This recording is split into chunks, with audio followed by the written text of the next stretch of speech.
E aí, pessoal, tudo bem? Voltamos aí para mais uma aula e é um prazer estar falando com vocês. Hoje nós vamos continuar o assunto sobre vírus. Vamos continuar falando agora de viroses. Você já assistiu a aula sobre vírus? Se não, clique no card para você ter um entendimento melhor sobre o assunto. Se você já assistiu, você está pronto. Então vamos lá. Basicamente, quando nós falamos de doenças virais, nós não podemos esquecer que os vírus têm uma característica própria. Eles são específicos, ou seja, cada vírus tem um comando que permite com que ele entre em um conjunto de células bem parecidas. Quando você pega um resfriado, você pega no sistema respiratório. Quando você pega uma hepatite, você pega no fígado. Quando você adquire uma conjuntivite, é no olho, tá? Então essas doenças recebem nomes específicos porque elas atacam áreas específicas. E essas doenças também têm uma força chamada virulência, a capacidade, a força ou de disseminação ou de causar a morte. Eu tenho doenças de alta disseminação e de baixa virulência. Eu tenho doenças de baixa disseminação e de alta virulência. Qual é a pior delas? É a que tem alta disseminação e alta virulência, com alto índice de morte. E essa capacidade de mortalidade, essa viremia que é transmitida, ela tanto pode ser transmitida pelo sangue ou ela pode ser transmitida por outros métodos, que é que nós vamos começar a falar agora. Então a primeira doença que nós vamos falar é sobre a AIDS, né? A síndrome da imunodeficiência adquirida, né? Causada por um agente patogênico chamado HIV, que, diga-se de passagem, é um retrovírus. Ítalo, o que é um retrovírus? É um vírus de RNA que toda vida que precisa fazer a sua síntese vai fabricar um DNA viral. Isso é um vírus muito preocupante. Então a AIDS ela ganhou força, né, a partir da década de 80. Não quer dizer que não haja contaminação de AIDS antes. Quer dizer que nós entendemos o que era a doença, quem era o causador dela. Mas nós temos aí primos da AIDS, né, do HIV, que é o SIV, que é a AIDS dos símios, principalmente orangotangos e macacos africanos, que tem um tipo de supressão imunológica causada por um vírus muito parecido com o nosso HIV. E esse SIV dos símios, ele é muito parecido com uma cepa de HIV tipo 2, que é uma variação do HIV. Então muitos biólogos acreditam que esse SIV dos macacos, que existiam já há algum tempo, não causava mal ao homem, porque ele não era específico. Mas ao sofrer uma mutação, isso permitiu com que esse SV se transformasse num agente capaz de infectar os linfócitos do ser humano. Então deixa eu falar um pouquinho do ciclo de vida do HIV, como é que acontece a infecção. Então basicamente eu tenho aí o envelope proteico, esse envelope tem espículas de contato que vão entrar e receber a liberação por outras células. Eu tenho as enzimas que estão ligadas a esse capsídeo, que tem a função no processo de duplicação desse vírus dentro de uma célula. Eu tenho a transcriptase reversa, que a função básica é pegar uma molécula de RNA e transformar em uma de DNA. Como o vírus do HIV tem duas moléculas de RNA, eu vou ter duas proteínas de transcriptase para transformar essas fitas simples em duas fitas duplas de DNA viral. Eu codifico, por isso o nome, transcriptar, codificar, reversa, revertendo de RNA para DNA. Eu tenho a integrase, que é a função básica da integrase, é pegar o material genético de DNA viral e incorporar ao DNA humano. Então eu vou arrancar um pedaço do DNA humano e vou colocar o DNA viral ali. E eu tenho a protease. A partir do momento que eu começo a sintetizar proteínas virais, essas proteases vão reorganizar essas proteínas e vão refazer novos capsídeos para que esse vírus vá embora. E quem é a célula-alvo? Quem é que eu tenho que tem uma especificidade. Quem é que eu tenho que atacar? No caso do HIV, eu vou atacar os linfócitos CD4, os linfócitos T, que são células de defesa. Olha que coisa esperta. Eu ataco exatamente quem deveria me combater nessa guerra. Muito inteligente do HIV. Eu vou matar as células que vão me proteger. E aí o que eu faço? Ítalo, você só tem receptor CD4 no linfócito? Não. Eu tenho no encéfalo, eu tenho na pele, eu tenho na medula óssea vermelha, eu tenho no intestino. Então, eu encontro HIV não somente no linfócito TCD4, eu encontro em outros locais. Mas o meu objetivo básico é 90-95% das células que tem codificador CD4 são os linfócitos T. Então é ele que eu tenho que atacar. Então você pode adquirir esse HIV por relações sexuais, né, via oral, anal ou vaginal, desprovido de preservativo, né? Então o sexo oral também transmite, tá? Eu posso pegar por elementos cortantes, né? Eu posso me cortar ou então utilizar um elemento cortante que tenha contato com o sangue de uma pessoa contaminada, né? Uma seringa. Na década de 80, a disseminação, o grupo de risco era exatamente homossexuais, porque faziam sexo anal, né? E o sexo anal realmente é um pouco mais contaminante, porque envolve mais ruptura de pele, e prostitutas pelo sexo vaginal, né? E o sexo vaginal geralmente elas não usavam preservativos, e os usuários de drogas injetáveis, né? Porque eu pegava uma seringa e ficava trocando entre um grupo, né? Ali com cocaína, com ópio e outras coisas mais, certo? E aí eu posso pegar também quando eu vou fazer exames de sangue, ou quando você vai usar aparelhos como a broca do dentista, né? Ela tem que ser descartada ou ela tem que ser esterilizada, né? Numa temperatura de 200 graus por mais de 20 minutos. Quando você vai fazer a unha com aquela manicure, tenha muito cuidado, o alicate, aquele palitinho, né? Tudo que pode gerar sangramento em você, reutilizado, pode transmitir também HIV. Por isso que o correto é que em salões de beleza e manicures, todos os produtos que você faça, né, utilização, ou seja individual, você traga, ou seja esterilizado. Então nesse gráfico aqui nós conseguimos observar a situação de uma pessoa que foi contaminada, tá? Uma vez contaminado, o HIV ele não necessariamente ele age na hora, né? Ele tem um espaço chamado fase aguda, aonde realmente ocorre um pico de vírus naquela pessoa. Geralmente essa fase aguda ocorre até o primeiro ano da contaminação. Então você se contaminando em janeiro até dezembro desse ano, você vai ter uma fase aguda que lembra muito um resfriado. Espirro, dor no corpo, febre, prostração, a pessoa fica mole. É o aumento do pico dos vírus de HIV se replicando dentro dos linfócitos. E uma vez acontecendo isso, os linfócitos que estão vendo aquele ataque também começam a se replicar. Mas lembre, eu estou fazendo com que esses linfócitos fiquem com o seu DNA contaminado com o DNA viral.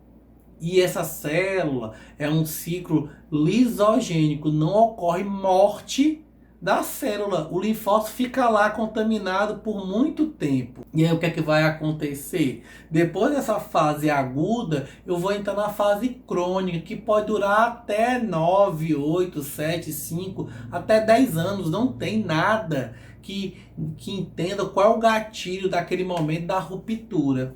Basicamente, o que é que vai acontecer? Eu vou passar um monte de tempo contaminando outras pessoas sem saber que eu estou com HIV, porque aparentemente está tudo bem. Eu sinto uma fadigazinha ali, uma tossezinha ali, uma febrezinha uma vez na vida, mas nada específico. Mas nesse momento, o que é que acontece? Tem uma queda abrupta dos HIVs, ele já fez a função dele, já incorporou o DNA dele no seu linfócito, mas também os linfócitos que realmente conseguem trabalhar, eles vão diminuindo ao longo do tempo, eles vão caindo, até que chega um momento que o número de linfócitos capazes de lhe defender são baixos, e aí o HIV dá um up, cresce, tá entrando aí na fase da AIDS. Aí sim você tem a doença, que é a síndrome da imunodeficiência adquirida. Eu não tenho mais linfócitos capazes de me defender, tenho muitos vírus de HIV contaminando os poucos que ainda restam, e aí outros agentes parasitas que entram no meu corpo, tá? Vão fazendo aí com que eu tenha uma queda. Aí eu vou começar a ter candidíase, vou começar a ter diarreia, febre, sudorese noturna, eu vou ter fadiga, inchaços nos glândulos linfáticos, vou começar a desenvolver alguns tipos de câncer de pele, Karpov, linfonodos, ou seja, eu vou começar a desenvolver doenças que antes eu facilmente conseguia combater, agora eu não consigo mais. A pessoa vai emagrecendo, seu sistema vai se prejudicando e até que a pessoa chega à morte. Causa mortes, HIV?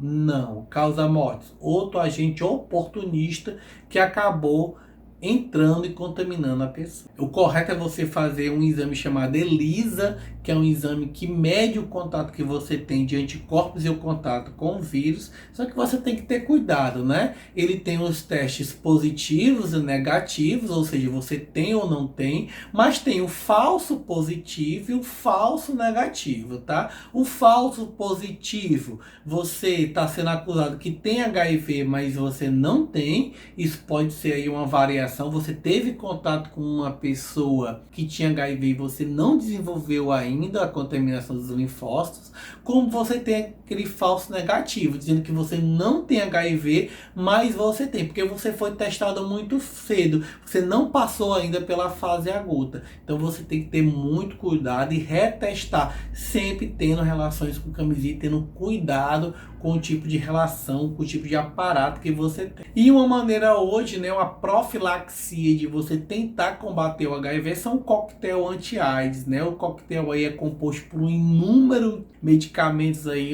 realmente você toma aí 10, 15, 20 medicamentos dia, né, parcelado durante o dia, e eles tentam não matar o vírus, né, e sim combater os processos replicáveis, aonde o AZT, que é o mais famoso, né, e o mais antigo, ele tenta combater, por exemplo, a transcriptase, como eu tenho aquele que tenta combater a integrase, como eu tenho aquele que tenta combater a protease, como eu tenho aquele que tenta combater a conexão HIV. Se eu vou tentando atrapalhar as etapas, consequentemente vai acontecendo o que com o vírus? Ele vai deixando de se replicar, então a taxa viral cai. A taxa viral caindo, eu permito com que não haja contaminação de novos linfócitos e eu tento manter uma vida mais regrada do ponto de vista imunológico, mas em contrapartida o vírus não some, ele fica latente em outras células do corpo. No dia que você parar de tomar o coquetel anti-AIDS, você vai voltar a ter um pico de HIV. Lembrando que esse coquetel anti-AIDS também tem vários e vários efeitos colaterais. Para fechar o assunto, né, o que é que eu tenho que fazer? Eu tenho que combater a contaminação e o modo melhor é evitar a transfusão de sangue de locais que você não tem certeza, né? Pedir o exame de anti-HIV nas transfusões, sempre ter relações com preservativo, nunca trocar material cortante, né, como fazer unhas, e utilizar sempre seringas descartáveis. Agora nós vamos falar um pouquinho de uma outra doença sexualmente transmissível, né, que é aí o codinoma acuminado, crista de galo ou verruga genital, que é um grande problema hoje, principalmente para as mulheres, já que eles são muito responsáveis pelo câncer de útero. Quem é o causador? Quem é o agente, né? O papilomavírus ou HPV tipo 2, é um vírus de DNA cadeia ampla, não envelopado, e esse vírus ele tem como característica o epitério, ele quer contaminar o epitério, principalmente do ponto de vista genital. Como é que você adquire esse papilomavírus, esse HPV2? Nas relações sexuais, tradicionalmente, né? Ou no parto. Tá? Hoje em dia começou a se perguntar como é que meninas de 9 anos ou meninos novos tinham esse vírus, eles nunca tinham tido relação. E eles pegaram pelo parto normal de mulheres contaminadas. Então, se uma menina vai para um parto normal, sai pela vagina da mãe e a mãe tem um HPV, a chance dela se contaminar é alta. O menino também. O menino tem uma vantagem porque o pênis tem um prepúcio, mas também pode ocorrer a contaminação. Basicamente, o que é que vai acontecer? Eu vou contaminar o epitélio. Então, ou numa relação sexual oral, ou numa relação sexual anal ou vaginal, eu adquiro esse vírus. Esse vírus se inocula na pele, gerando, tá, verrugas. E aí que é interessante, ele tanto pode ficar na mão, nos pés, na garganta, no ânus ou no pênis e na vagina. Na garganta ele gera câncer de faringe, no ânus ele pode causar o câncer do colo ou câncer anal, na vagina e no pênis ele pode causar câncer de pênis ou câncer do colo do útero. A partir do momento que ocorre a multiplicação viral, ocorre a formação de verrugas, e essas verrugas, elas, se não tratadas, ao passar do tempo elas se multiplicam, gerando uma situação de degeneração do epitélio, gerando assim os cânceres. Como você pode observar nessa figura, nessa pirâmide, ao longo do mundo, cerca de 21 mil pessoas ano, 21 mil mulheres ano, têm câncer de vagina. 11 mil homens e 13 mil mulheres, formando aí 24 mil pessoas ano, tem câncer de ânus. 530 mil mulheres ano tem câncer de colo do útero. E mais de 30 milhões de pessoas ano tem algum tipo de verruga vaginal ou peniana causada por esse vírus. Então é um vírus muito perigoso. Por isso se explica hoje o processo de vacinação entre meninas de 9, 10 e 11 anos e meninos. Por quê? Porque são pessoas que não tiveram ainda uma vida sexualmente ativa e aí eles podem se prevenir com a vacinação.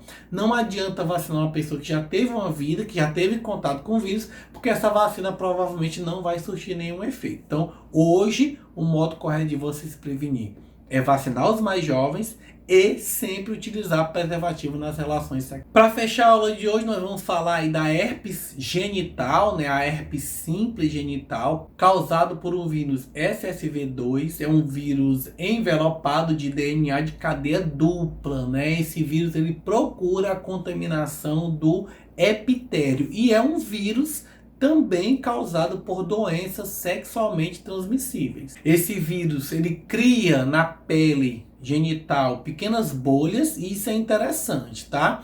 Ele só está no modo contaminante quando você está com o formato de bolhas.